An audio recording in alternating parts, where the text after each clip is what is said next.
You hear that noise? Stanley Steamer's delaying my video.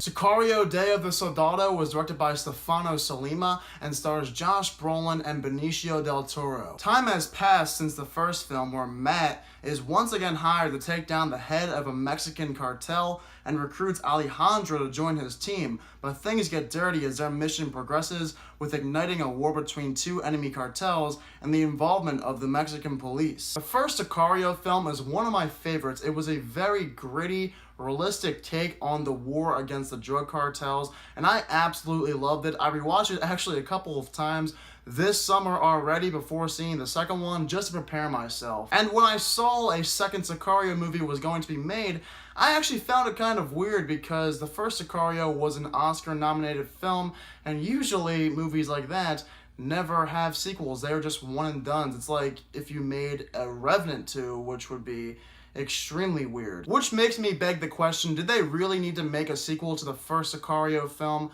Well, I'll get to that at the end of this review. First, let's discuss what I liked about Sicario Day of the Soldado. The cast here is excellent once again, led by Josh Brolin and Benicio del Toro. What was great about their characters was how in the first movie, we did not know too much about them. They were wild cards, mysteries.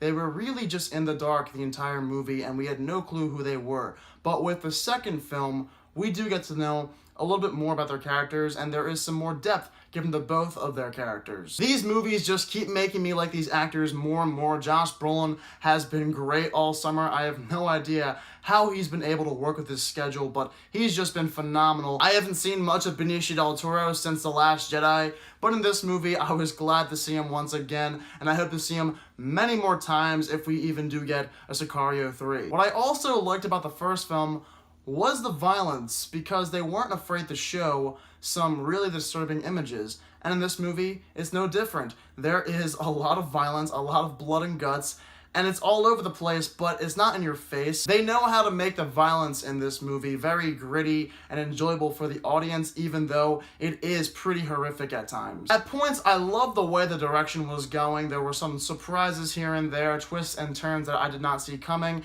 and my eyes were glued to the screen at points with this film. The direction at times was really good. It helped that this story is actually more complex than that of the first movie. There are more character decisions, more character storylines. There is not just one straightforward storyline here, just like the first movie. This one a little bit different, where we have multiple storylines put all together in one movie. And in these moments, we get to follow Alejandro's character a lot and what he's doing with this young girl. We get to see their story and their connection with each other, which definitely helps with his character development a lot more. The score for Sicario Day of the Soldado was another enjoyable one for me too.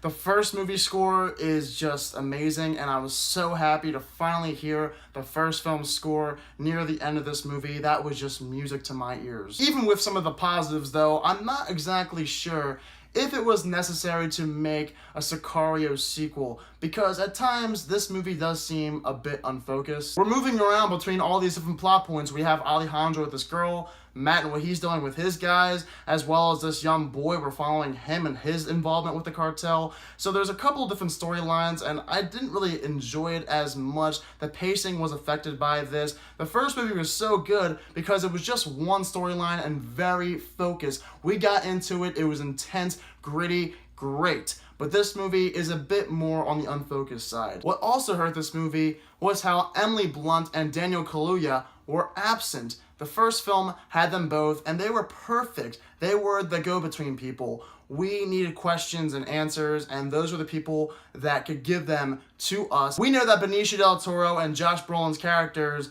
are somewhat of the bad guys, but on the other hand, Emily Blunt's and Daniel Kaluuya's characters were the good guys in the first movie, but we don't have that in this movie. There aren't really any good guys, which affects the film in some variety of ways. It's a shame because we need that go-between.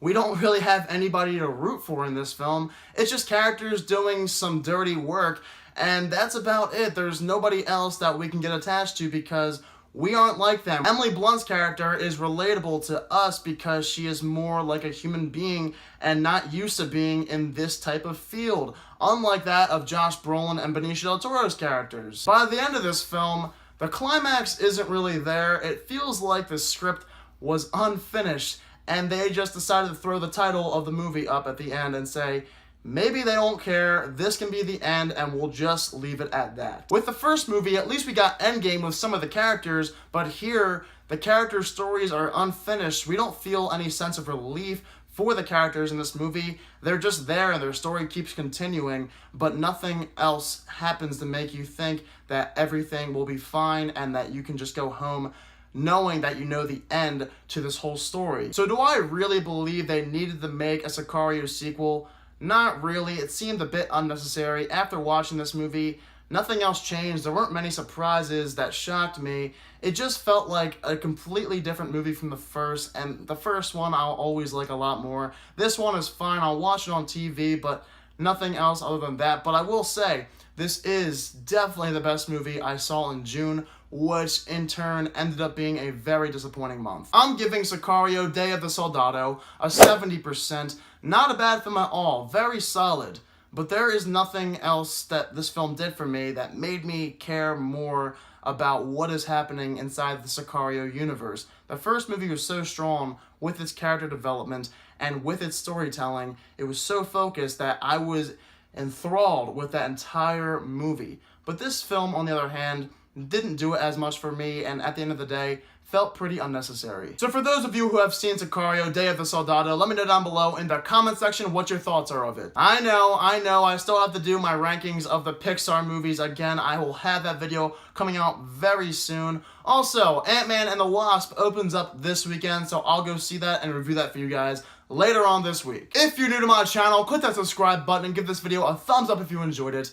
Thank you all so much for watching this video, and I hope you all have a fantastic day.